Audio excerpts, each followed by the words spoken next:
नमस्कार। और आज के हमारे कार्यक्रम के मुख्य मेहमान हैं आदरणीय गोविंद कांडा जी। नमस्कार सर। नमस्कार बहन जी, आप कैसे हैं? बहुत बढ़िया जी, आप सुनाइए। जी, सर्दी का मौसम है, तबीयत कैसी है? बढ़िया। नमस्कार बढ़िया जी। हाँ जी सर, सबसे पहले तो अपने जन्म और माता पिता के बारे में बताएं। बहन जी, मेरा जन्म सिरसा में हुआ है और बादरा बाजार की गली खजांचियों वाली में हमारा पुराना मकान है, जहाँ अभी आज भाई गोपाल कांडा का हरियाणा लोक हित पार्टी का जो ऑफिस है, वो पहले हमारा मकान होता था। जी जी। वहाँ मेरा जन्म हुआ है। पिता श्री मुरलीधर जी एडवोकेट हैं और माता श्री श्री राधा देवी थी, और वृंदावन से मेरी माता श्री होती थी। जी तो तीनों भाइयों के नाम, पूरे परिवार के नाम, क्योंकि माता जी वृंदावन होने के कारण माता जी ने हमें गोपाल, गोविंद, छोटे भाई का नाम मोहन, ऐसे पूरा परिवार उसी पे रखा हुआ है, वृंदावन पे। जी जी। तो बचपन कैसे गुजरा, कैसे परिवार के हालात थे, और पढ़ाई के बारे में भी बताएं। कि मुझे आज भी वो याद है कि जब पिताश्री शाम को 4 बजे कोर्ट से आते थे, कोर्ट से आने के बाद वो 1 घंटा आराम करते थे। आराम करने के बाद वो जब अपने ऑफिस से इसारिया बाजार से निकलते थे तो एक चांदनी चौक में पुराना कटला होता था सेठ नंदलाल का, वहाँ जाते थे। उस कटले के बाद रोड़ी बाजार में जाते थे, मीना बाजार में। उनका रूटीन का डेली का एक चक्कर लगता था, और शाम को मैं उनके साथ बाजार में जाता था, क्योंकि वो आरएसएस के प्रमुख थे। तो उस नाते से वो अपने जो आरएसएस के लोग थे उनसे मिलने के लिए वो शाम को जरूर निकलते थे वहाँ से। तो वहाँ से उनसे मिलकर आने के बाद वो अपना ऑफिस में बैठते थे। हम शरारत करते रहते थे ऑफिस में, लोग आते जाते थे ऑफिस में। उसके बाद 78 में पिताजी एक्सपायर हो गए। 79 में हमने काम शुरू किया था, बिजनेस शुरू किया। जी जी। और 79 से करीबन 99 मानो 2000 तक हमने बिजनेस किया है, व्यापार किया। और उसके बाद भाई गोपाल कांडा जी 98 में गुड़गांव चले गए, और मैं 2001 में बाबा जी की कुटिया में बाबा जी ने मुझे सेवा दी। 2 साल तक मैं बाबा जी के साथ ही कुटिया में रहा था, दिन रात। उसके बाद जब बाबा जी चोला छोड़ कर गए तो उन्होंने कहा था, ये कुटिया की चाबी ले और कुटिया को संभाल के रखना अच्छी तरीके से। जी जी। उसके बाद से मैं यहीं कुटिया पे रहता हूँ। जी जी। 2001 से लेके अब 2024 जाने वाला है, तो आज तो यहीं मैं कुटिया में रहता हूँ। अगर ऐतिहासिक स्थानों की बात करें तो देखो, श्री तारा बाबा जी कुटिया का नाम सबसे पहले नंबर पर आता है। और इस कुटिया के बारे में जानकारी दें। श्री तारा बाबा जी से आप कैसे मिले, और कितने साल आपने उनके साथ बिताए? बाबा जी से तो हमारे पारिवारिक, मतलब हमारे पिताश्री, इनके जो गुरुजी थे बाबा बिहारी जी, मेरे पिताश्री बाबा बिहारी जी के शिष्य थे। बाबा बिहारी जी के शिष्य हुए बाबा शिवराम जी, बाबा तारा जी। और जब बाबा बिहारी जी चौड़ा छोड़ गए थे तो उसके बाद लगातार बाबा जी के पास यहाँ आना जाना रहता था पिताश्री का। तो हम जब पिताश्री या माताश्री के साथ, ये बहुत पुरानी बात है 1975-76 की, जब हम यहाँ आते थे जी।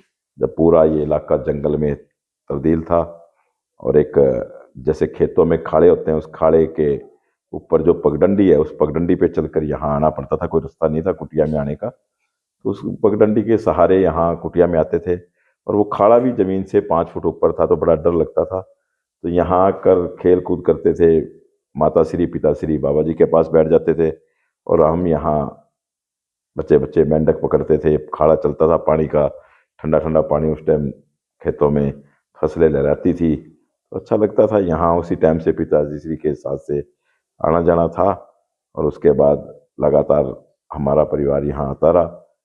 और उसके बाद भाई गोपाल कांडा जी लगातार आते थे यहाँ। भाई गोपाल कांडा जी पे बाबा जी का बहुत बड़ा स्नेह था, प्यार था, और उसको देखते हुए बाबा जी ने मुझे सेवा दी।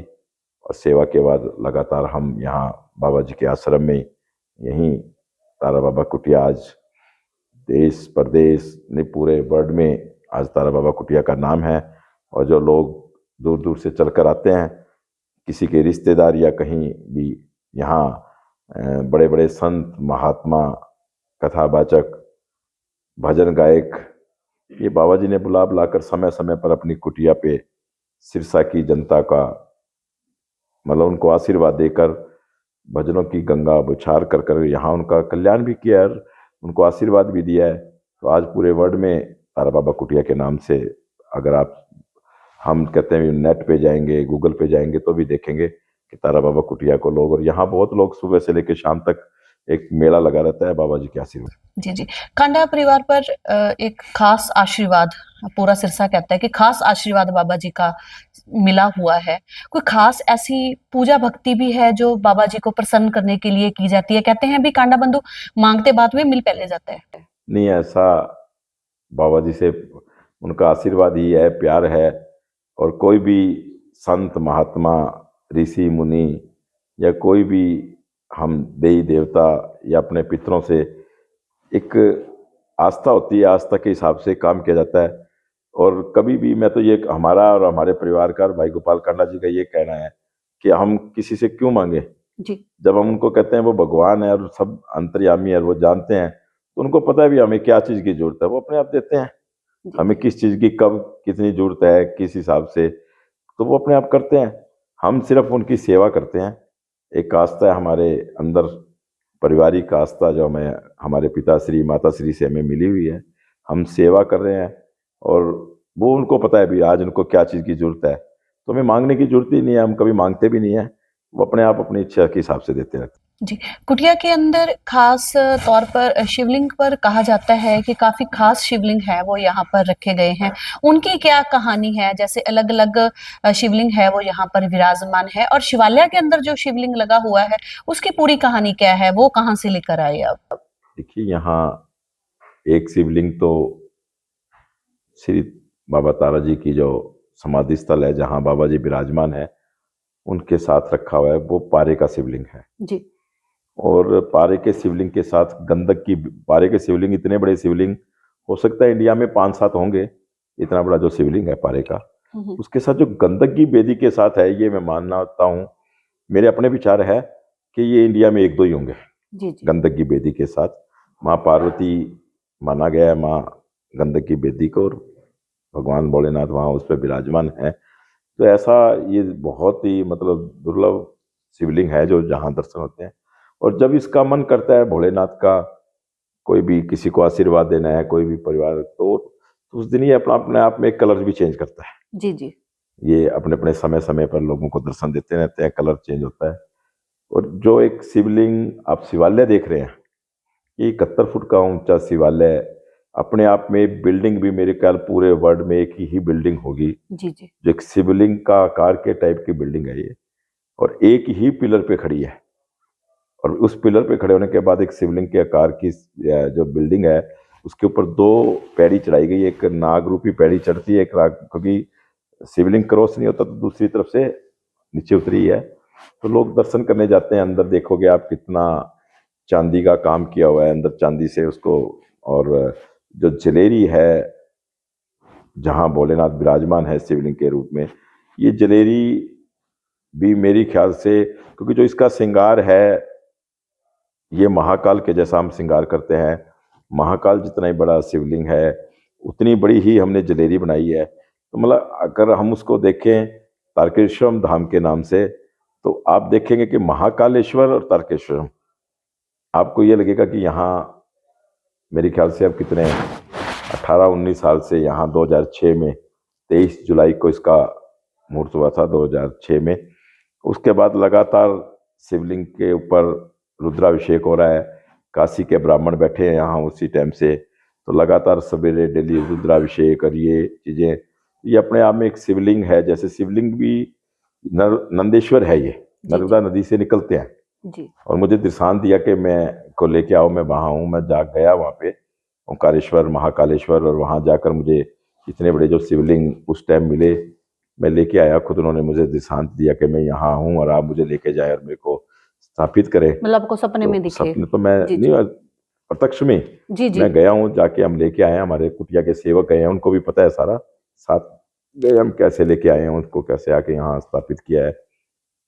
उसके बाद लगातार इसके अंदर शिवलिंग में भी एक चीज है, जी कभी आप ऊपर जाएंगे देखेंगे, आप पंडित जी को बताएंगे, क्योंकि हम पूरा श्रृंगार जो महाकालेश्वर में हो रहा है उज्जैन में, हम वही श्रृंगार करते हैं डेली, वैसे ही पूजा करते हैं, हम वही सब कुछ करते हैं।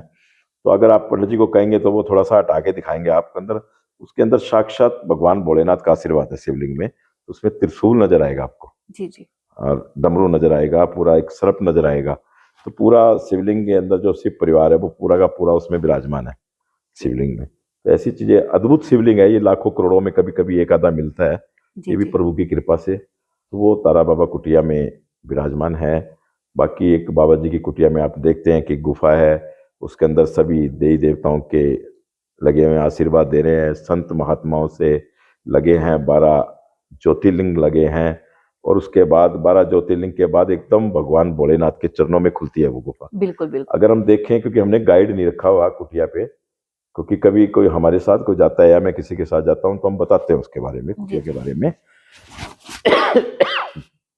कि आप भी कभी कभी जाएंगे बहन जी तो आप देखना कि हमने ये दिखाया कि सभी संत महात्माओं से आशीर्वाद लेते हुए आदमी सभी जगह मंदिर में भगवानों से अपने आशीर्वाद लेते हुए, उसके बाद जब जो अंतिम आदमी पहुंचता है मुक्ति वो भगवान भोलेनाथ के चरणों में पहुंचता है। जी जी तो हमने एक ऐसी चीज दिखाई है पूरी, एक मतलब आदमी की जीवनी के ऊपर भी, आदमी अपने कार्यकाल में पूरा जीवन घूमता रहता है मंदिर में और अपने संत महात्माओं में, ऋषि मुनियों में, लेकिन जब आखिरी में जाना होता है तो भोलेनाथ के चरणों में आखिरी द्वार खुलता है। तो हमने वो भोलेनाथ के चरणों में, जहाँ ये मेरे ख्याल से, अभी तो मैं नहीं कह सकता क्योंकि पहले तो ये जब बनी थी 2006 में जब उद्घाटन हुआ था, तो ये इंडिया की पहली मूर्ति है भगवान भोलेनाथ, यहाँ विराजमान है 108 फीट की जी जी खड़ी मूर्ति। आपको हनुमान जी की, बुद्धा जी की ऐसे 108 फीट की और भी कुछ मिल जाएगी, लेकिन भोलेनाथ की 108 फीट की पहली प्रतिमा श्री बाबा तारा कुटिया में ये यहाँ पर विराजमान है। जहाँ भोलेनाथ आप देखते हैं कि यहाँ विराजमान है, उनके ऊपर से गंगा निकलती है और ऐसा मनमोहक दृश्य मतलब आपको कहीं नहीं मिलेगा जो यहाँ है। शिवलिंग साथ में, नंदी 25-30 फुट के शिव नंदी रखे गए हैं, तो उसके वहां से होते हुए लोगों को जाना पड़ता है। वो हमने एक ऐसा चीज दिखाया है। और आप कभी जाएंगे आप देखेंगे कि आप शिवालय पे जाएंगे या ऊपर नंदी के पास या भोलेनाथ के जाएंगे तो आप जाके देखना कि जो हमने ये जो लान बनाए हैं, 4 लान, जी जी बीच में एक फाउंटेन लगा हुआ है, ये लान भी आप कभी गूगल से भी देखेंगे हम्म तो ये हमने उस तरह से नहीं दिए, लेकिन सिंपल लान है। ये एक स्वास्तिक चिन्ह है, हम्म स्वास्तिक चिन्ह में 4 हिस्से जैसे स्वास्तिक चिन्ह के बटे हुए हैं, इस टाइप से हमने ये लान बनाया है। जी जी तो जो लोग अंदर जाते हैं ऊपर से देखते हैं उनको, क्योंकि ये चीजें, क्योंकि हमने गाइड नहीं रखा, कि अगर गाइड हो तो वो लोगों को, आने वालों को बताए कि ये ऐसी चीजें हैं यहाँ पर कुटिया में विराजमान। उसके बाद एक कितना बड़ा ये शेड है जिसके अंदर 50-60 हजार आदमी बैठकर यहाँ जो प्रवचन होते हैं, सत्संग होते हैं, कीर्तन होते हैं, भंडारे होते हैं, वो लोग वहाँ बैठकर अपना बाबा जी की कुटिया में आशीर्वाद लेते हैं। और यहाँ दूर दूर से लोग और आसपास के पंजाब, राजस्थान, हरियाणा के बहुत हमारे लोग यहाँ आते हैं और अपने बच्चे, स्कूलों के बच्चे यहाँ रेगुलर, यहाँ स्कूलों के बच्चे यहाँ आते हैं। स्कूलों से टूर मिलता है उनको, जो टूर में लेके यहाँ आते हैं बच्चे, यहाँ पर बाबा जी से आशीर्वाद लेते हैं पार्कों में और में अपना मनोरंजन करते हैं पूरा यहाँ। जी जी जैसे आपने भोलेनाथ की मूर्ति का जिक्र किया है तो सुनने में आया है कि जो उसका माथे का तिलक वगैरह है वो भी सोने का निकाला गया है। ये जो भोलेनाथ का जो ये समझ लो कंगन है, कानों के कुंडल हैं, माथे का तिलक है। जैसे अभी आप कंगन की बात कर रहे हैं तो कंगन का साइज जो ट्रैक्टर का जो पिछला टायर होता है उतने बड़े हैं, जी जी लेकिन वो सोने के हैं, कुंडल सोने के हैं। माथे का तिलक है, वो भी आप तिलक को लगता है वो तिलक करीबन मेरे ख्याल से 3.5-4 फुट का तिलक है, जी जी जी और उसकी ऊंचाई भी 1.5 फुट है, हम्म तो वो सोने का है। जी तो जी ये चीजें हैं यहाँ, भोलेनाथ की कृपा है, अपार कृपा है। तो और एक इसमें सर सुनने को मिलता है कि जब तारा बाबा जी ने आशीर्वाद दिया तो 4-5 लोग वहां पर मौजूद थे। तो एक वहां पर एक सट्टे का जिक्र भी आता है कि कांडा परिवार को बहुत बड़ा सट्टा दिया था उन्होंने, नहीं नहीं तब नहीं, वहां से ऐसा कहते भी नहीं है। विस्तार हुआ था। इसमें नहीं कितनी नहीं की सच्चाई है? ऐसा कुछ नहीं है, नहीं है। जी जी वहाँ जो बाबा जी बोलते थे, प्रवचन दे देते थे, हम्म तो कुछ लोग यहाँ शरारती तत्व आते थे जी कि वो उनकी बात सुनकर सट्टा लगा देते थे, तो उनको सट्टा आ जाता था। जी जी। कुछ लोगों का अपना दिमाग काम करता है किस हिसाब से, हम्म जो जिनका जो धंधा होता है वो उस हिसाब से उनकी सोच होती है हम्म कि कई संत महात्मा के जाते हैं, उनके विचार सुनते हैं तो वो ऐसी चीजें मिलती है। हम्म। तो वो ऐसा कुछ नहीं था। बाबा जी इसीलिए तो यहाँ लोगों को दर्शन ही नहीं देते थे। जी जी। ना कभी वो बाहर आते थे कुटिया से, ना किसी को अंदर जाने देते थे। अब जैसे अगर आप घर से भी चल पड़े और हम सेवा कर रहे थे तो वो बता देते थे कि वहाँ हैप्पी बहन जी आ रही है, उनके इतने बच्चे हैं, वहाँ की रहने वाली है, यहाँ है, अब यहाँ ब्याही गई है, यहाँ ससुराल है उसका, ससुराल में ये काम है, वहाँ ये काम है। ये सब चीजें बाबा जी वो यंत्रयामी थे, अपनी ये पहले दिव्य बता देते दृष्टि थे से सारा। देखते हुए सब कुछ बता देते थे। जी और आप जब यहाँ आते थे मोड़ पे, जी जी। तो हम आपको बताते भी आप हैप्पी सिंगला जी हो, कहते हाँ जी, तो मैं काम करते भी बाबा जी ने आपका आया हुआ स्वीकार कर लिया और आप जाइए। जी क्योंकि जी बाबा जी ना तो किसी को दर्शन देते थे, ना वो अंदर जाने देते थे, ना जी किसी जी को बाहर आते थे। जी जी वो तो अंदर ही अपनी दिव्य दृष्टि से सब कुछ बताते थे। जी जी।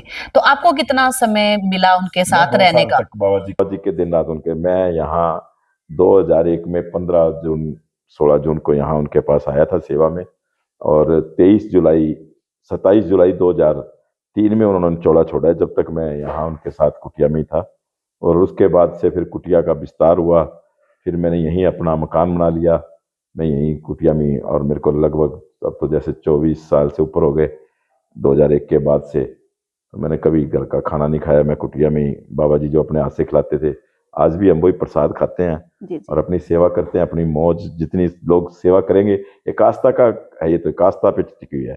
लोग जाते हैं अपने आस्था के हिसाब से कहीं कहीं कहीं कहीं, तो गुरुओं का नाम सबसे पहले आता है, गुरुओं की।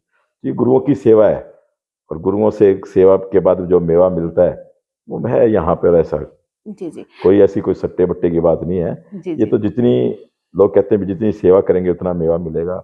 और हम कभी किसी संत के पास जाएं, किसी ऋषि मुनि के पास जाएं, कोई भी हम कथावाचक के पास जाएं, हम कोई भी कथा सुने, तो सब में एक ही सार आता है कि आप दान दीजिए, सेवा कीजिए, आपको कोई कमी नहीं रहेगी। तो वो चीजें हैं। जी जी तो जी यहाँ जी बाबा जी की अपार कृपा है। आप भी जाइए अंदर, कुछ मांग के आइए, देखिए आपको मिलेगा तुरंत, अगर आपकी जी श्रद्धा है तो। जी जी जी। अगर आपकी श्रद्धा नहीं है तो फिर सब कुछ मांगना भी बेकार है, जाना बिल्कुल भी बिल्कुल। बेकार है। जी अगर आपकी श्रद्धा है तो सब कुछ है। जी जी बिना ये श्रद्धा के हिसाब से काम होता है। अगर आपकी श्रद्धा नहीं है तो आप कितने चक्कर मार लो, कुछ भी नहीं होगा। नहीं तो अगर आपकी श्रद्धा है तो वो एक बार भी आपको आना भी नहीं पड़ेगा, आपका काम हो जाएगा। जी। कोई ऐसा अद्भुत चमत्कार हो जो आज भी आपके लिए ये यादगार अपने हो? आप में चमत्कार ही है जी, तारा बाबा कुटिया। जी जी जहाँ कभी जंगल होता था, आज 25 एकड़ के अंदर यहाँ लोग उनके दर्शन करते हैं बाबा जी के। हम्म। कभी इन्होंने लोगों को दर्शन नहीं दिए, आज खुले दर्शन दे रहे हैं, लोग यहाँ दर्शन कर रहे हैं। जी जी। श्री तारा बाबा जी कुटिया के सेवक के साथ साथ राजनीति में भी आपका नाम आता है, तो राजनीति में कैसे आए, राजनीति के साथ आपका जुड़ाव कैसे हुआ? यहाँ हम सेवा कर रहे थे बाबा तारा जी की, और उस सेवा में हमने सोचा कि बाबा जी के आशीर्वाद से सेवा हम कर रहे हैं, जी लेकिन अगर हम राजनीतिक में जाएं तो यहाँ जो लोग पहले थे, कभी किसी ने कुछ किया नहीं, कोई काम नहीं किया, लोगों को गोलियां खिलाई, कोई काम नहीं हुआ। सिरसा का बहुत पिछड़ा हुआ सिरसा था, जी जी और इतनी नौकरियां भी नहीं लगी थी। तो जब भाई गोपाल कांडा जी ने और हमने विचार किया कि अगर हम राजनीतिक में जाएं, जी जी और राजनीतिक में जाकर सरकार का अगर हमें आशीर्वाद मिलेगा तो यहाँ लोगों के काम होंगे, लोगों की नौकरियां मिलेगी, लोगों को सहूलियत मिलेगी। सिरसा बहुत पीछे था। आप 2009 से पहले का रिकॉर्ड ले लो सिरसा का, और 2009 के बाद का ले लो कि कितनी प्रोग्रेस। जब भाई गोपाल कांडा जी मंत्री बने थे तो उन्होंने मंत्री बनकर इतिहास बनाए थे कई तरीके से, कि आज अगर हम खेल कूद मंत्री बने, आज हम खेल कूद में जाएं, तो भाई गोपाल कांडा जी ने सबसे पहले अनाउंस किया था कि जिस गांव का बच्चा होगा उस गांव में मैं 25 लाख दूंगा, उस जो बच्चा है उसको मैं 1 करोड़ दूंगा, ऐसी चीजें, मैं उसको डीएसपी के पद दूंगा।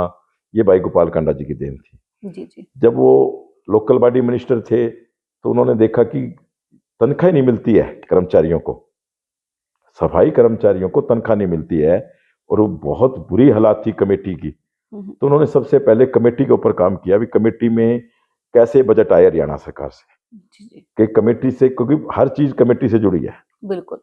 प्रोग्रेस होनी, सड़कें बननी, सब काम, लाइट लगनी।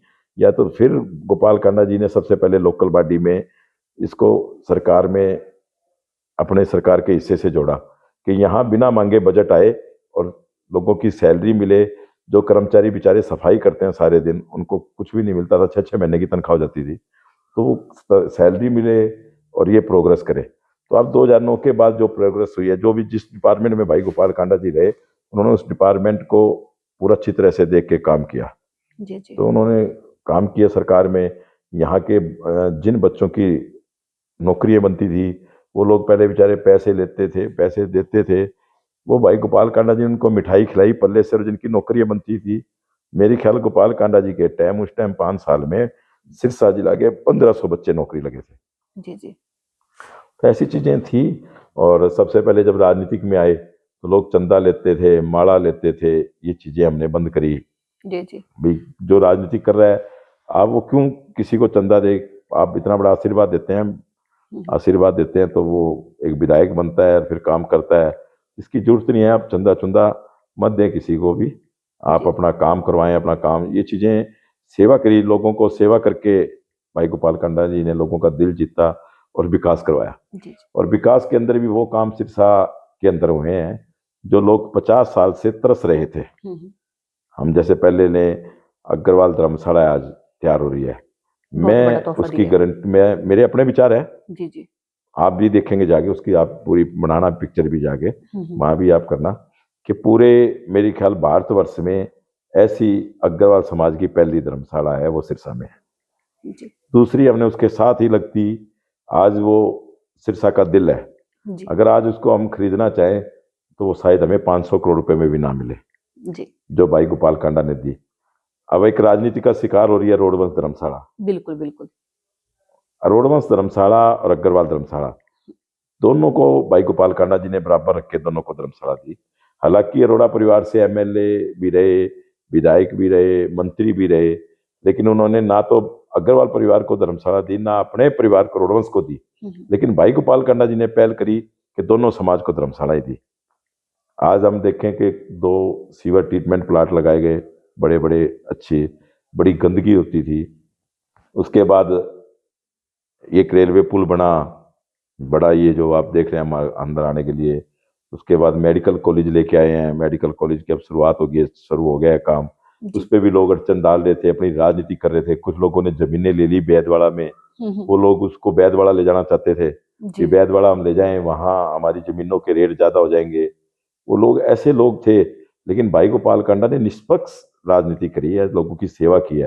कि मैं, भाई गोपाल कांडा भी चाहते तो वहां जमीनें खरीद कर फिर मेडिकल कॉलेज ले जाते, ऐसी चीजें, लेकिन भाई गोपाल कांडा जी कभी नहीं चाहते।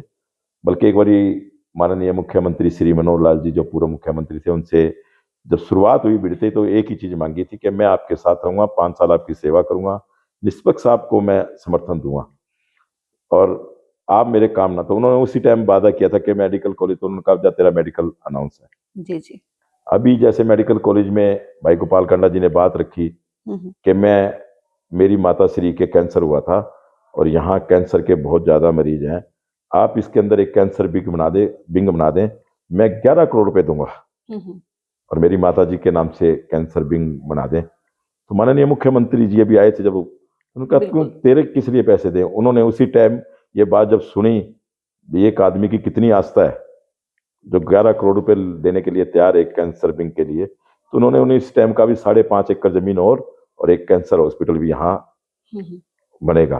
जी तो जी ऐसी चीजें भाई गोपाल कांडा जी लेकर आए हैं। चाहे हम आज हमारे स्टॉर्म वाटर की बात करें, सिरसा में पानी खड़ा हो जाता था और लोगों को बड़ी दिक्कत होती थी, तो लगभग 125 करोड़ रुपए के लगभग का ये स्टॉर्म वाटर लेके आए। ऑटो मार्केट की बात करें, आज चाहे हम लोग कुछ भी कहें, जी एक लोगों के पास एक कागज की टुकड़ी थी और इतना घपला था कि उस टाइम जब,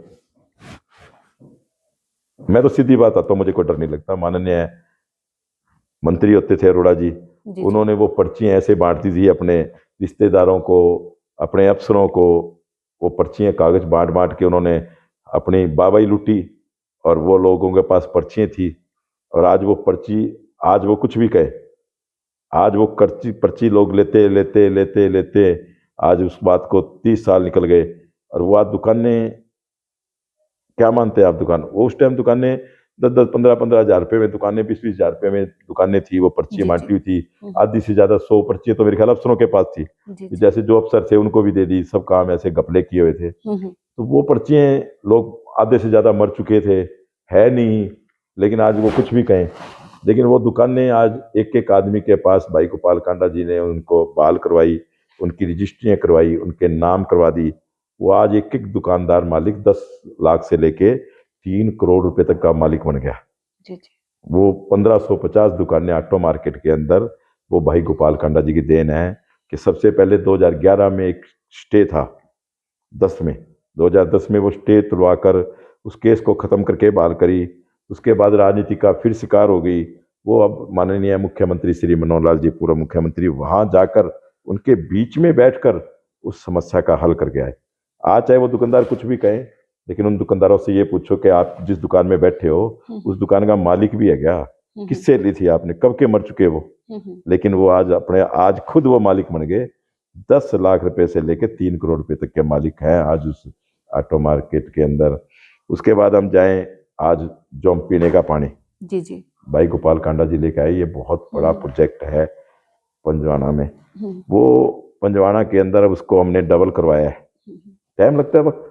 आज वो पहले था, एक टैंक था, आज वहाँ 4 टैंक बन गए हैं।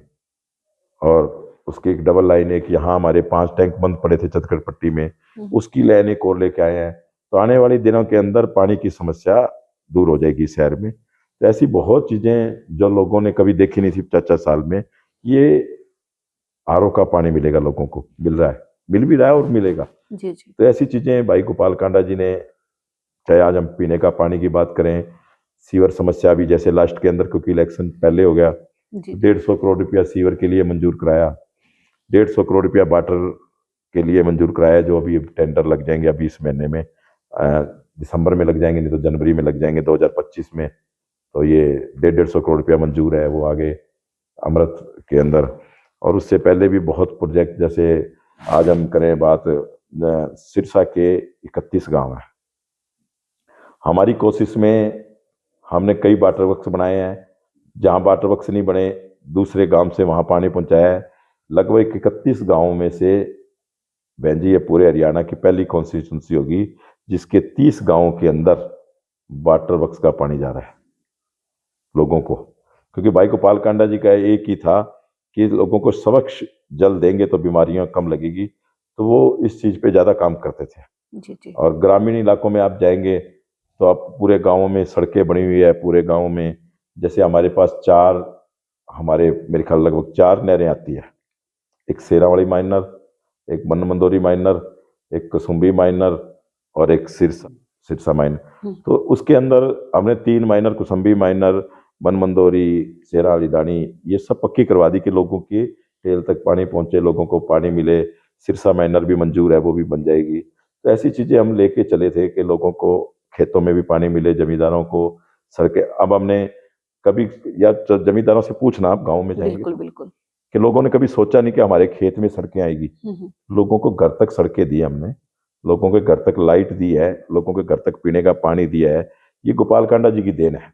उन्होंने, क्योंकि उससे पहले भी अगर हम 14 से 19 में देखें तो क्या हुआ, बिल्कुल। आप पूछो क्या हुआ, कभी कोई पैसे नहीं आए। हुँ, 9 से 14 में खूब पैसे आए, 19 से 24 में खूब पैसे आए, जितने पैसे कभी आए नहीं। और वो पैसे आज अब क्योंकि जो टेंडर रह गए थे इलेक्शन से पहले, आज सिरसा के लगभग 80-100 करोड़ रुपए के टेंडर थे जो कमेटी में, अब मेरे ख्याल से करीबन 60 करोड़ का टेंडर एक इलेक्ट्रिसिटी का, बिजली बोर्ड का, वो भी हो गया है। ये जो पुराने खंभे उतर रहे हैं, लग रहे हैं, 10,000 स्ट्रीट लाइट लगी है। अब गलियां जैसे 5-5 करोड़ के कांडा कॉलोनी का, शमशाबाद पट्टी का, ये 5-5 करोड़ के, 2 करोड़ का बिलासपुर का, ऐसे 2 करोड़ रुपये कीर्ति नगर का, 2 करोड़ रुपया 2 नंबर वार्ड में प्रेम नगर, ऐसे लोगों के टेंडर हुए हैं। बहुत पैसे जो लोग, सब काम शुरू हो गए हैं। शहर की सुंदरता के लिए फुटपाथ का काम, जो सारे टेंडर थे, अभी आप देखना परशुराम चौक से लेके और अपने बेगू रोड पे मिल्क प्लाट तक खंबे लगेंगे। हिसार रोड पे नए खंबे लग रहे हैं, डवाड़ी रोड पे नए खंबे लग रहे हैं, जैसे रानिया रोड पे लगे हैं। तो ऐसी शहर की सुंदरता के लिए हमने जो काम किए हैं वो अब, क्योंकि इलेक्शन के बाद अब शुरू हो गए हैं और काम हो रहे हैं, और जी, काम जी। हो जाएंगे सबके। तो हमारी एक यही था, इसलिए राजनीतिक में आए कि हम यहाँ सेवा करेंगे लोगों की, और जी। सेवा के आधार पे हमने कार्य किया। हुँ। काफी लंबी सोच लेकर विकास के लिए राजनीति में पहुंचे, और आपके राजनीतिक गुरु कौन है? देखिए, हमारे राजनीतिक गुरु भी हमारे बाबा जी हैं, लेकिन हमारा परिवार जब भाई गोपाल कांडा जी गुड़गांव गए थे तो सबसे पहले उस टाइम चौधरी बंसीलाल जी की सरकार थी और उस टाइम उनके साथ काम किया। फिर माननीय श्री ओम प्रकाश चौटाला जी की सरकार थी, उनसे हमारे पारिवारिक रिश्ते रहे थे, परिवार की तरह। तो हमने उनके साथ भी, वो हमारा जब, क्योंकि जो ये बिजनेस है, व्यापार है, वो बिना सरकार के आशीर्वाद से नहीं चलता, तो वो उस टाइम उनके साथ रहे, चौटाला साहब के साथ। और 2005 में हमने यहाँ स्वर्गीय श्री पदम जैन जी ने चुनाव लड़ा था, तो हमने पहली बार 2005 में राजनीति के अंदर आकर सिरसा में लोगों से उनके बारे में गए, हम उन लोगों से हमने अपील की। तो वो चुनाव तो चलो हार गए थे, लेकिन उनके लोग ये कहते थे कि इसकी जमानत जब्त होएगी, लेकिन उसने बड़ा कड़ा मुकाबला किया और बहुत, मेरे ख्याल उस टाइम 48,000 वोट वो लेकर गए थे यहाँ से, सिरसा से जी। और माननीय स्वर्गीय श्री ओम प्रकाश चौटाला जी आज नहीं रहे, हमारे पारिवारिक संबंध रहे हैं, परिवार की तरह हैं उनसे। और मेरे ख्याल से उन्होंने पूरा, मतलब उनके साथ रहे हैं। तो जब 2009 में जब हमने सेवा का मन बनाया, तो हमने 2009 में चुनाव लड़ा और बाबा जी के आशीर्वाद से फिर विधायक बने, मंत्री बने, और सिरसा की जो इतिहास, एक ऐतिहासिक चीजें हमने करके दिखाई, इतिहास बदल दिया। जी जी जी। लौह पुरुष स्वर्गीय ओम प्रकाश चौटाला जी का नाम बीच में आया है, तो आपको भी काफी समय मिला उनके साथ रहने का। कोई उनके साथ कोई ऐसा यादगारी पल हो जो आप आज भी याद करेंगे? चौटाला साहब का जो परिवार था, चौधरी देवीलाल जी, उन्होंने हमारे पिताजी के साथ काम किया, चौटाला साहब ने किया। वो, उनकी जो सोच थी, उनकी जो एक दृष्टि थी, वो बड़ी दूर तक जाती थी कि मेरे हरियाणा में किस चीज़ की कहाँ जरूरत है, वो उस हिसाब से काम करते थे। और उन्होंने हरियाणा को बहुत कुछ दिया है। बिल्कुल। ये, क्योंकि देखो, लोगों का नियम है बदलना, लोगों का एक ऐसी चीजें बन गई है, लेकिन जो काम उन्होंने किए शायद किसी ने नहीं किए, वो बहुत काम किए हैं। और सिरसा में तो बहुत कुछ किया हुआ उन्होंने, सिरसा को बहुत कुछ दिया है। लेकिन आजकल हर इंसान से, क्या कहते हैं, वो अपने ऊपर हो गया है, तो वो एक अलग बात है, वरना सिरसा के लिए, हरियाणा के लिए बहुत कुछ किया है। जी। आपके लिए परिवार की क्या महत्वता है, और राजनीति साथ चलते हुए, एक सेवा साथ चलते हुए परिवार के लिए टाइम कैसे निकालते हैं? देखिए, जब एक तो समाज सेवी, हमारे गुरुजी बाबा जी कहते थे कि जो समाज सेवा करता है, या एक मेंबर से लेके राष्ट्रपति बन जाता है, या एक संत महात्मा है, सबसे पहले तो उसकी कोई जात पात नहीं होती। जी जी। फिर उसका कोई परिवार नहीं होता, उसका परिवार पूरा भारतवर्ष है। अगर एक समाज सेवी है, एक राजनीतिक है, या एक संत महात्मा है, तभी ही सेवा कर सकता है। अगर ये चीजें अगर हम सोचेंगे तो सेवा नहीं होगी, और निष्पक्ष सेवा नहीं होगी। तो हमने, जो बाबा जी ने हमें जो सिखाया, हम उस रास्ते पे चल रहे हैं, लोगों की सेवा कर रहे हैं। जी जी। गोविंद कांडा के शौक क्या क्या है? एक ही शौक है कि बाबा जी की सेवा करनी, और बाबा जी के आशीर्वाद से लोगों की सेवा करनी, बस यही सेवा है। जी जी जी। पसंदीदा खाना कौन सा है? बाबा जी का प्रसाद खाते हैं। बाबा जी ने एक बात कही थी कि ये 36 प्रकार के व्यंजन लोगों के घरों में बनते हैं, होटलों में बनते हैं, रेस्टोरेंटों में बनते हैं, ये तो एक जीभ का स्वाद है। जी जी। जीभ के बाद अंदर जाने के बाद सब चीजें एक हो जाती है। तो बाबा जी की कुटिया में आज अगर एक सब्जी बनी है या 4 बनी है, तो सबको एक ही कर दिया जाता है, और उसी एक ही सब्जी के साथ आज तक खाना खाया हमने, तो हमें पता ही नहीं स्वाद का क्या होता है। तो बाबा जी ने जो आशीर्वाद दिया, उसी हिसाब से चल। जी। कौन सी गाड़ी का शौक है? कोई गाड़ी का शौक नहीं, हम पैदल भी चल जाते हैं। जी। पसंदीदा गाड़ी कौन सी है फिर भी? कोई गाड़ी नहीं है, पैदल भी चल जाते हैं। जी जी। आप साइकिल पे बिठाओगे तो साइकिल पे चल पड़ेंगे, जी जी। आप गाड़ी में बिठाओगे तो गाड़ी पे, आप कहोगे पैदल आना है तो पैदल चल पड़ेंगे, कोई शौक नहीं है। डेली कितना पैदल चल लेते हैं, कितना किलोमीटर का सफर कर लेते हैं? जैसे सुना है कि कुटिया में जब मूड किया तो चलो कुटिया का भ्रमण करते हैं, तो कितना किलोमीटर पैदल चल लेते हैं? मैं मेरे ख्याल से लगभग 20 किलोमीटर तक रोज पैदल निकालता था। अब तो कम हो गया है, जी जी पर क्योंकि अब तो जब चारों तरफ की क्योंकि वो कहते हैं ना ब्याधियां तो है ही ना। जी जी अगर आप सेवा करेंगे तो ब्याधियां चारों तरफ परिवार भी हो गया, जैसे शहर भी हो गया, राजनीतिक भी होगी, धार्मिक काम भी हो गए, सोशल काम भी हो गए, तो चारों तरफ के अपना आदमी अपना कुछ सब कुछ छोड़ना पड़ता है। जी जी लेकिन फिर भी मैं पैदल चलने में खुश रहता हूँ, पैदल ही चलता हूँ। कुटिया में तो वैसे भी पैदल ही चलता हूँ। जी जी पूरे वर्ल्ड टूर पर घूमो तो कौन सी जगह पर जाना पसंद करोगे? एक ही जगह, तारा बाबा की कुटिया। अच्छा, यहीं पर घूमोगे? क्योंकि मेरे को आज भी वो वचन याद है बाबा जी का जी कि एक बार भाई गोपाल कांडा जी सालासर गए, तो मैंने बाबा जी के आगे बात रखी। एक बार भाई गोपाल कांडा जी हरिद्वार गए, तब मैंने बात रखी, 3-4 बारी बात रखी भी भाई जी हरिद्वार गए। तब मेरे को आज भी वो वचन याद है कि हम तेरे कर्म बना रहे हैं और तेरे कर्म यहाँ रहकर बनेंगे। तेरे लिए गंगा जमुना सालासर सारे तीर्थ यही हैं। तो मैं मानता हूँ कि जब मैं यहाँ से जाता हूँ तो सारे तीर्थ, कहते ना बार बार गंगा सागर एक बार, मेरे लिए तारा बाबा की कुटिया एक बार है। सारे तीर्थ मेरे बीच में आ जाते हैं, मैं उनके दर्शन करता हुआ ही जाता हूँ। जी जी जी जी जी तो राजनीति ऐसे है, युवाओं के लिए राजनीति का प्रेरणा स्रोत क्या है? युवाओं को राजनीति में आने के लिए क्या करना चाहिए आपकी सोच से?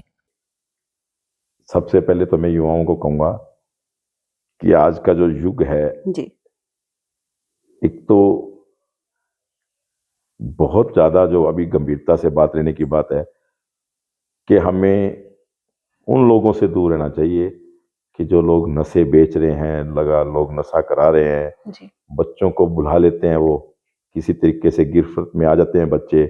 आज के टाइम का सबसे बड़ा जो काम है बच्चों को दूर रखना परिवार से भी। पहले मुझे बहन जी कुछ बातें याद है, जैसे राजनीति के आपने कहा पुरानी, जब हम चौटाला साहब के साथ थे तो पूरे गांव में एक बच्चा पढ़ जाता था।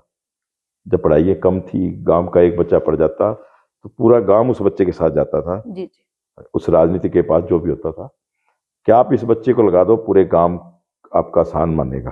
तो अब ऐसी चीजें नहीं है। अब हर गांव में हर अलग अलग अपने अपने हो गए हैं और हर बच्चे भी पढ़े लिखे हो गए हैं। लेकिन उन बच्चों से भी मैं ये कहूँगा कि आप उनसे दूर रहें, नशे से दूर रहें और वो शिक्षा ले। अब किसी राजनीति की जरूरत नहीं पड़ेगी नौकरी में। अगर आप फर्स्ट आ रहे हैं, सेकंड आ रहे हैं, थर्ड आ रहे हैं, आप जितनी ज़्यादा मेहनत करेंगे तो आपका नंबर पहला आएगा, आपको वैसे ही नौकरियां मिलेगी और आगे आगे भी ये होगा, काम और हो जाएगा।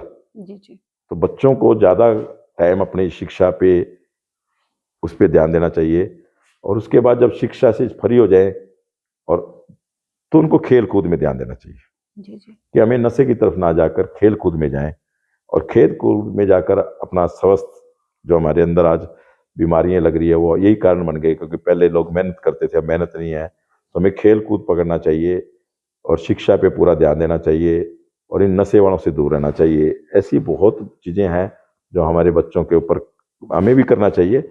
और कई बार पहले लोग आप देखते कि एक गली में एक आदमी 4 बार चक्कर मार जाता तो गांव का बुजुर्ग पूछता, अरे भाई कौन है तू, कैसे कहाँ 4 चक्कर मार गया। अब ऐसी चीज़ें नहीं है, लेकिन हमारे जो बुजुर्ग हैं, हमारे परिवार है, उनको भी अपने बच्चों पर, अपने गांव पर, अपने मोहल्ले पर, अपनी गलियों पर हमें फिर से ध्यान देना पड़ेगा। क्या बच्चे सबके बराबर है, बच्चे हम एक तरफ तो कहते हैं भगवान का रूप है, तो ये सब चीज़ें बड़ी बहुत है। और मैं भी यही रिक्वेस्ट करूँगा हमारे बच्चों से कि आप ज़्यादा से ज़्यादा शिक्षित बने, नशे से दूर रहें और जितनी भी ज़्यादा योग करें, खेल कूद में जाएं, जो भी आपका है। लेकिन आप आज एक भारत के अंदर जो ऐसे बच्चे निकलेंगे वो कुछ ना कुछ करके दिखाएंगे। आज पूरा मतलब आप देखते हैं कितने बड़े बड़े हब बन गए, गुड़गांव में, बंगलोर में, जयपुर में, देखो बच्चे, हजारों बच्चे नौकरियां शिक्षा प्राप्त कर रहे हैं और लगे हैं, काम पे लग गए हैं। ऐसी ऐसी चीजें आगे और बढ़ती जाएगी। जी जी आपके परिवार ने राजनीति में आने के बाद आपका कितना सपोर्ट किया, कितना समर्थन किया?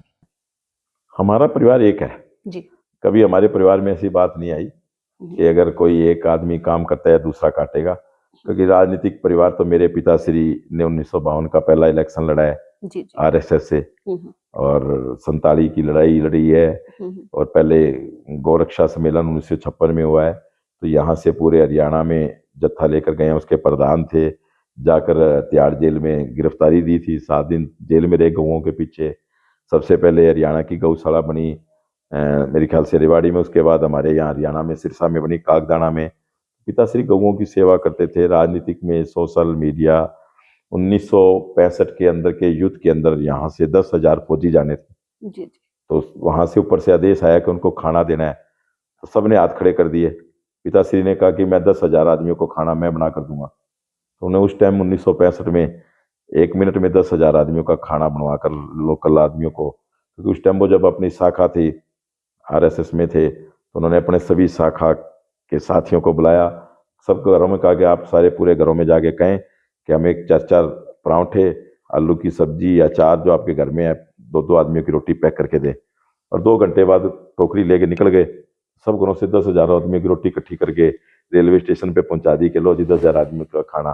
तो ऐसी सेवा हमारे परिवार में पिताश्री माताश्री से हमें जो मिली है, और फिर गुरुओं का आशीर्वाद, जी तो जी। ये बहुत बड़ी चीज है जो हम कर रहे हैं सेवा। बड़े भाई भी राजनीति में है, आप भी राजनीति में हो, क्या बच्चे भी राजनीति में रुचि रखते हैं या फिर अपना बिजनेस ही देखेंगे? देखिए बहन जी, हमारा परिवार एक सेवादार परिवार है। हमारा कोई राजनीतिक से कोई लेना देना नहीं है। हम राजनीतिक में रह के लोगों की सेवा के लिए आए हैं। जी जी। हमने इसलिए राजनीति कर रहे हैं कि जो सरकार की चीजें हैं लोगों के पास पहुंचे, वो अगर उनके मन में होगी कि हमने सेवा करनी है, वैसे हमारा पूरा परिवार एक सेवादार परिवार है। कांडा परिवार, पूरा परिवार सेवादार है, तो करेंगे सेवा। जी जी जी। सुना जाता है, ये माना जाता है कि इतना पैसा है, काफी शानो शौकत है, फिर राजनीति में क्यों आए, फिर पैसा क्यों बर्बाद मैंने भी किया? कहा ना, हम राजनीति में आए नहीं, जी हम लोगों की सेवा के लिए। क्योंकि देखो, हमें बाबा जी का आशीर्वाद है, जी। और हमारे पास कोई पैसे नहीं है। लोगों को लगता होगा हमारे पास पैसे नहीं है, हमारे ऊपर बाबा तारा जी का आशीर्वाद है। जी जी। जितने मिल गए हमने खा लिए, पी लिए, लोगों को बांट दिए। जी जी। हम उस सेवा में लगे रहते हैं। ये बाबा जी का आशीर्वाद है, और उस आशीर्वाद से ये सब कुछ चल रहा है। राजनीति में धर्म कितना जरूरी है? देखिए, ये चीजें राजनीतिक, सोशल, धार्मिक, ये सब एक दूसरे से जुड़ी है। जो लोग राजनीति करते हैं वो धार्मिक नहीं होंगे, धार्मिक होगा तो सामाजिक नहीं होगा। तो ये कांडा परिवार में है कि राजनीतिक भी है, धार्मिक भी है, सोशल भी है।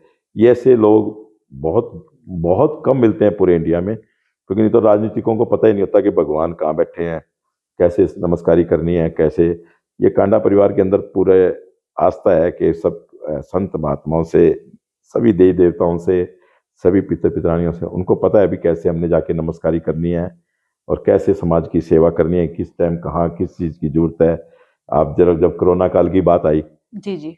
तो आप देखिए कौन आया बाहर। जी, बहुत बड़ा 40,000 आदमियों का खाना बनाकर, 30,000 आदमियों का खाना बनाकर पैक करके लोगों के घर पे भेजा 1 महीने तक।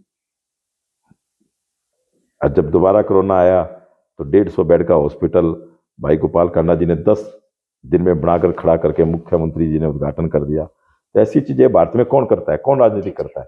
लेकिन हमारा सिरसा एक अलग टाइप का है कि लोग पता नहीं क्या चाहते हैं, मुझे तो आज तक ये नहीं पता चला। कांडा परिवार को, मैं सोचता हूँ, मेरी अपनी सोच है कि कांडा परिवार के सामने कोई राजनीतिक को खड़ा नहीं होना चाहिए।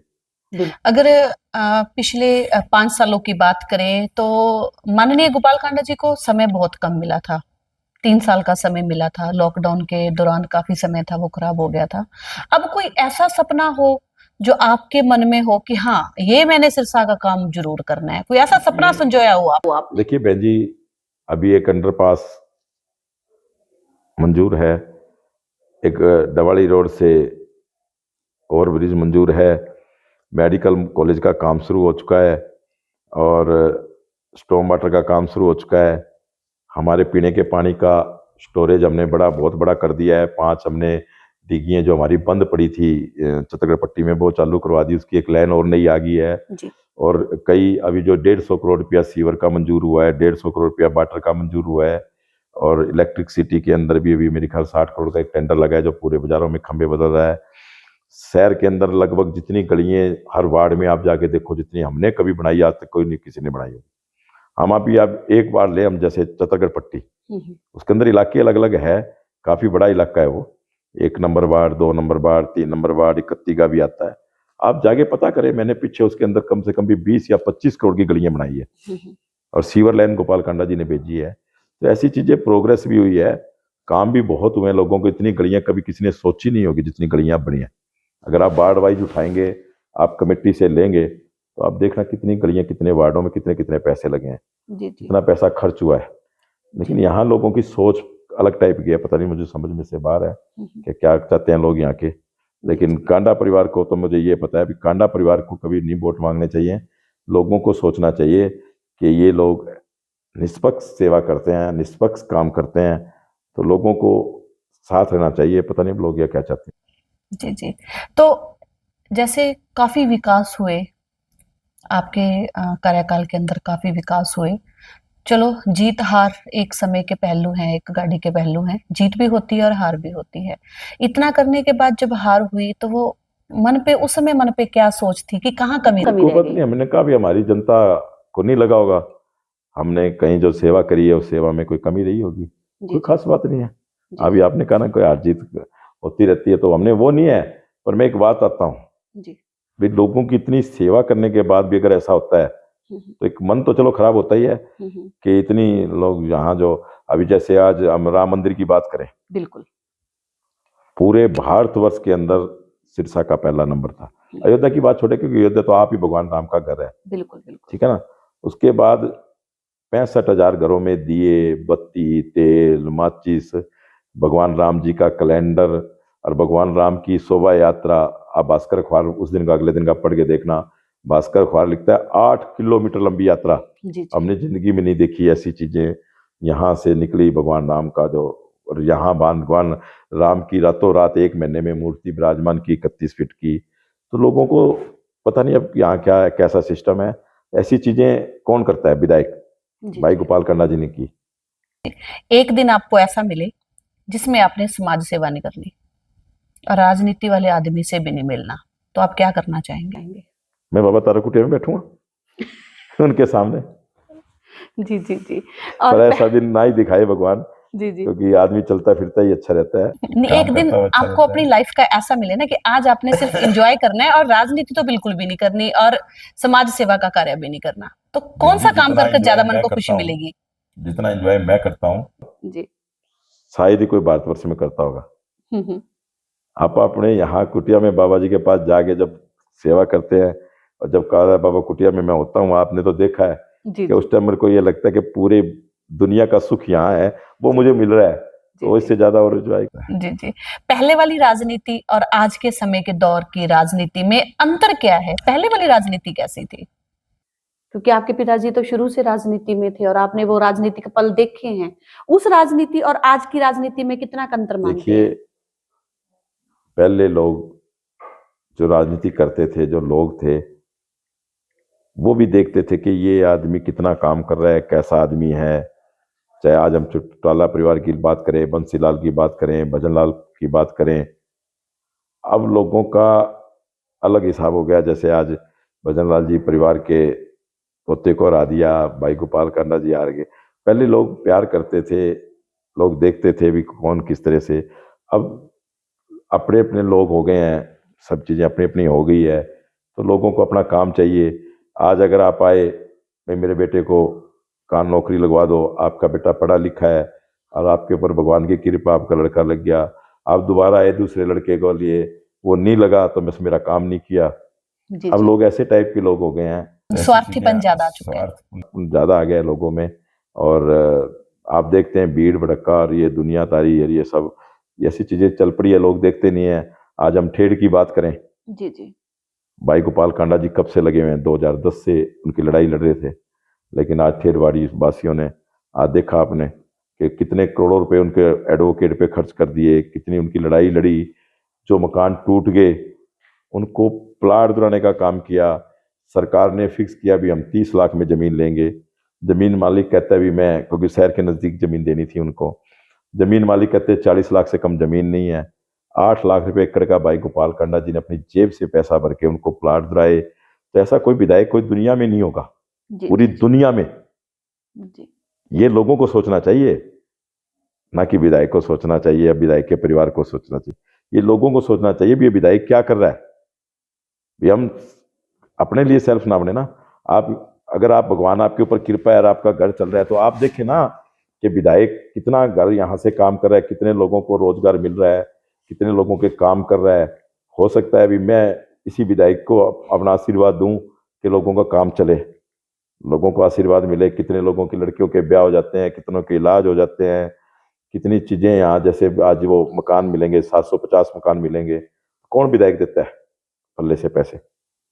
बल्कि विधायक तो 50 लाख लेता, जमींदारों को 30 लाख देता, 20 लाख अपनी जेब में रखता और लोगों के ऊपर एहसान करता, उनके मैं गलत भाषा नहीं बोलना चाहता, वो करता और फिर उनको प्लाट देता। जी जी लोग ऐसे हैं।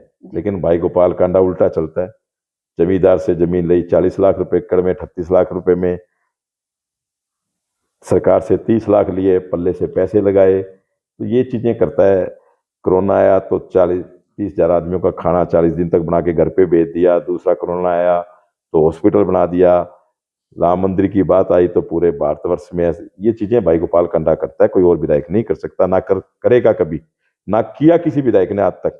अगर किया तो पूरे हिंदुस्तान में एक भी आदमी का नाम लिया। गोविंद कांडा जी के जीवन प्रेरणा स्रोत कौन है? मेरे जी मेरे बाबा जी। जी जी जी। तो आज के पॉडकास्ट के माध्यम से मैसेज क्या देना चाहते हैं, क्या संदेश देना चाहते हैं? नया साल भी आ रहा है। तो ये चाहूंगा कि आने वाला जो नववर्ष है, जो परिवार का सबसे बड़ा गहना होता है, अपनी बच्चे, अपनी औलाद हैं, चाहे वो ये ना देखें कि ये मेरी गली का नहीं है या मेरे गांव का नहीं है या मेरे शहर का नहीं है, बच्चे सबके बराबर हैं। आप सबसे ज़्यादा बच्चों पे ध्यान दें कि आज बच्चे किस तरफ जा रहे हैं। अगर कोई नशा बेच रहा है या कोई नशा कर रहा है तो उसकी सरकार को सूचना दें, उसका नशा छुड़वाएं और नशा छुड़ाकर उसको शिक्षा की तरफ भेजें, खेल कूद की तरफ भेजें। ऐसी चीज़ों पर ध्यान दें। ये सबसे बड़ा काम है जो करने वाला काम है। अगर वो शिक्षित होगा तो उसको रोजगार मिलेगा, सरकार देगी, बड़ी बड़ी फैक्ट्रियों में चला जाएगा, तो उसको इस दूर से रखें। तो मैं मेरे सभी परिवार के सदस्यों से ये कहना चाहूँगा कि जो आने वाली जनरेशन है, हमारे जो बच्चे हैं, उनसे ज़्यादा से ज़्यादा प्यार करें और उनको इस नशे से दूर रखें। तो ये थे आज के हमारे प्रोग्राम में हमारे मुख्य मेहमान थे गोविंद जी। बहुत अच्छा संदेश दिया, अपने बच्चों से प्यार करें और अपनी जो जीवन की उमंगें हैं उनको इस तरीके से लेकर जाएं कि हर कोई अपने आप पर नाज करे। बहुत बड़ा समाज सेवी परिवार है और ये बातें कहने में नहीं है, देखने भी है, इनको देखा भी है और इनको सराहा भी है। वीडियो के ज्यादा से ज्यादा शेयर करें ताकि ये जानकारी तमाम हर एक कोने पर पहुंचे। धन्यवाद।